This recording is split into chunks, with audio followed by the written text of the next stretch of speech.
This week I had a chance to sit down with our former senior pastor, Kevin Oder, who's just the best of the best. It's so good to talk to him. Check out that video that you can find on our website or social media.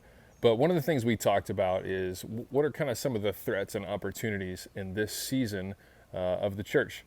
And he pointed so well at this theme of unity.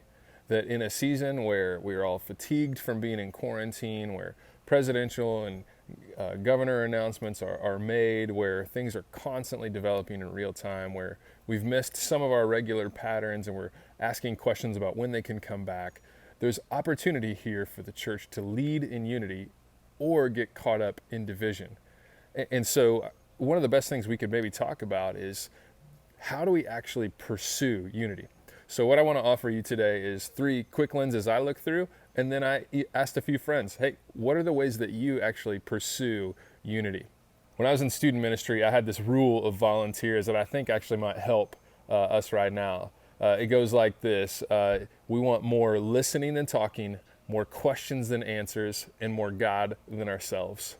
So real quick, more listening than talking.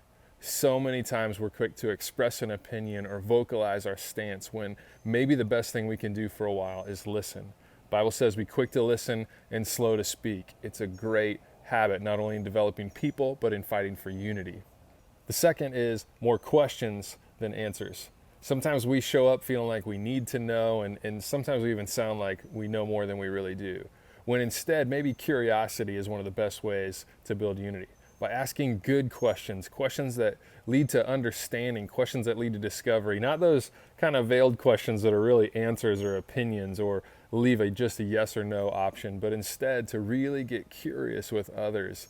It sets the context for what we said first of more listening than talking. So more listening than talking, more questions than answers, and finally more God than me. We know that we have feelings, we have opinions, we have preferences, and those aren't necessarily good or bad. They're just not the best starting place. That if we begin and kind of layer back a little bit to, okay, what has God called us to? What does he want? What is he inviting us to? What is he up to? It's a way better place to start, not only in our own lives, but in other people's lives as well. And so even though so many things have changed, like as much as we'd love to be back to church right now, it doesn't seem wise. As much as we'd love to be back into some patterns, it doesn't seem like that's possible. Instead, we could dial back and step back from just thinking about us or providing our opinions to others or our answers to others, and instead ask the question, what does God have to say about this? What is he doing in the midst of this? To discover that, and then ask those kind of questions of others and invite them into, okay, what's God's perspective on this? What is God up to in this? How do we get past our own opinions and preferences and see what God might be shaping in us or in others? So that's a quick 3 from me. We want to hear from you, and by way of just showing what that might look like, I got a few friends on a Zoom call and said, hey, in a minute or less, what are ways that you pursue unity? So check this out.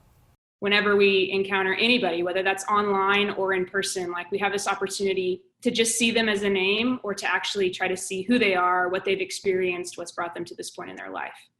And so I think remembering that people are more than just what they do or the opinions that they have, but that they're a real person who's experienced real things and has real situations and circumstances facing them right now, just like we do, and also that they belong to God. And so if we choose to see every single face in that way and to pursue connection as best we can with every person, I think that drives us to unity, and that's active steps towards unity. So for me, I would just say always connect.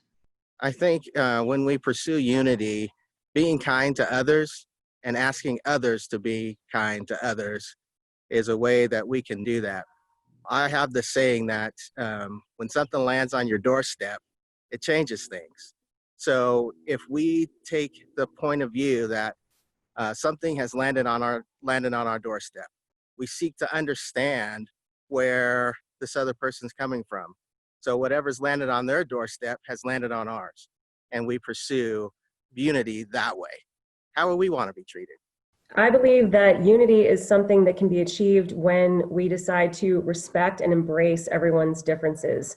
Our God loves variety. Just take a look around at nature, look around at all of us. Every single one of us is different and yet created in his image. So if we can use empathy to enter into other people's pain and struggles and embrace and respect the differences of everyone around us, that's when unity is possible. Unity doesn't mean that we all have to be the same.